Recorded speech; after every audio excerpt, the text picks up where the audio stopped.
네, 유승민 작가와 함께합니다. 어서 오세요. 안녕하세요. 네, 오늘 어떤 내용일까요? 네, 요즘 대학가에서 동시다발적으로 탄핵 찬반 집회가 열린다라는 소식이 들리는데요. 급기야 이대에서는 재학생이 멱살을 잡히는 일까지 벌어졌습니다. 네. 문제는 외부인으로부터 당한 폭력이었다라는 점인데, 이대는 오랫동안 극우 유튜버들의 표적이었고 또 우파 진영이 이대를 탈환해야 한다라는 목소리가 커지면서 이번에도 물리적 충돌이 있을 거라는 우려는 있었습니다. 결국 여대에 대한 그리고 여성에 대한 혐오가 멱살과 성희롱 그리고 폭력으로 이어진 건데요. 현장에 있던 재학생의 목소리로 26일 시국선언 현장에 대한 이야기를 들어봤습니다. 이대를 탈환해야 한다고요? 네. 그럼 원래 뭐 자기 거였나요? 자기 본 거였는데 무슨 탈환이란다는 거 여기서 왜 나와요?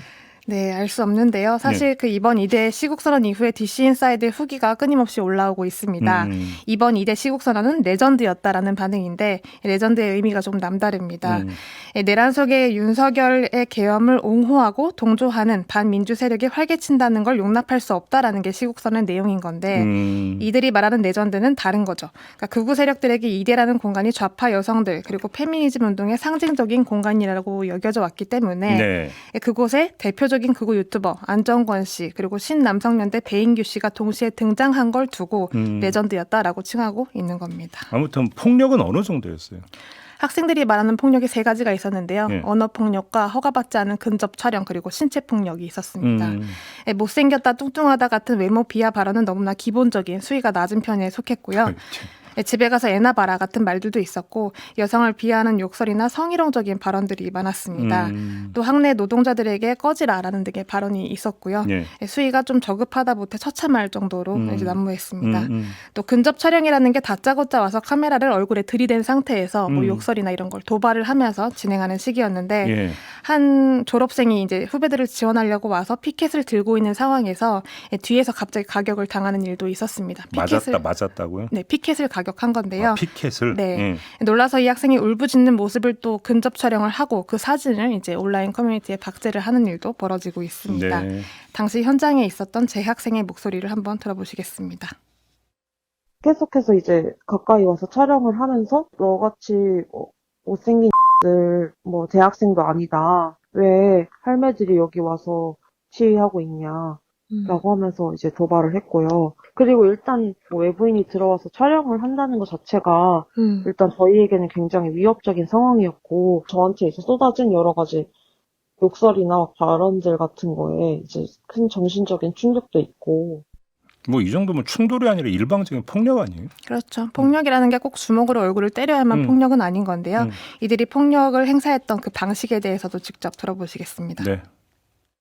스크럼을 짜고 저희가 가는 걸 막았어요. 막으면서 따라와서 이제 피켓을 부수고 학생들을 다 이렇게 어깨를 밀쳐서 넘어뜨리더라고요.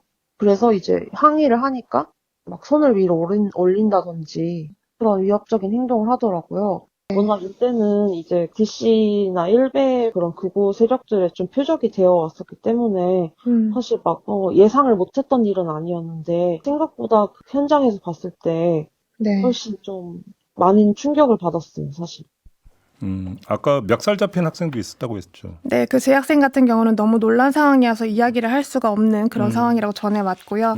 이렇게 사실 건장한 치구의 남성들이 20대 초중반의 여성을 대상으로 위해를 가했다라는 것도 충격이지만 무엇보다 대학생이 대학 내에서 외부인으로부터 폭행을 당했다는 게 과연 물리적인 충돌이 있었다는 것 정도로 넘길 수 있는 일인가에 대해서는 좀 짚어볼 필요가 있다고 생각이 듭니다. 외부인 통제를 했다면서요. 그런데도 들어온 거예요? 통제를 했는데도 울타리를 넘어서 들어오는 경우가 많았고요. 또 일찌감치 와서 숨어서 기다리는 경우도 있었는데 사실 이렇게 보수 유튜버를 비롯해서 극우 세력이 대학가에 난입하게 된 시초가 서울대 시국선언이었습니다.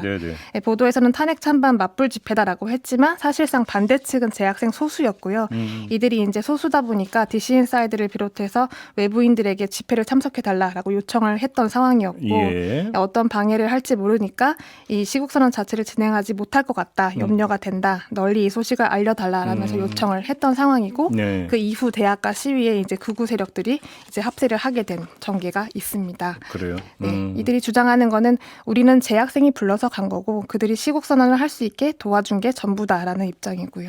근데 실태가 이렇다면 언론이 자꾸 대학가 시위 이렇게 이름 붙이던데 이건 좀 뭐 명명이 좀 잘못된 거 아닌가요? 네, 더 이상은 대학가 시위라는 그 단어 자체가 좀 무의미해진 상황이고요. 네. 사실 교내에서 찬반 집회가 당연히 있을 수 있는 거고 그 출입이 이제 허가된다는 전제 하에 외부인도 참여가 가능하다고는 쳐도 대학생이 대학 내에서 외부인으로부터 폭행을 당한다라는 거는 용납할 수가 없는 일이죠. 그러니까요. 네. 알겠습니다. 근데 계속되고 있더라고요, 보니까. 네, 오늘도 많이 열립니다. 알겠습니다. 수고하셨어요. 고맙습니다. 네, 유승민 작가와 함께했습니다.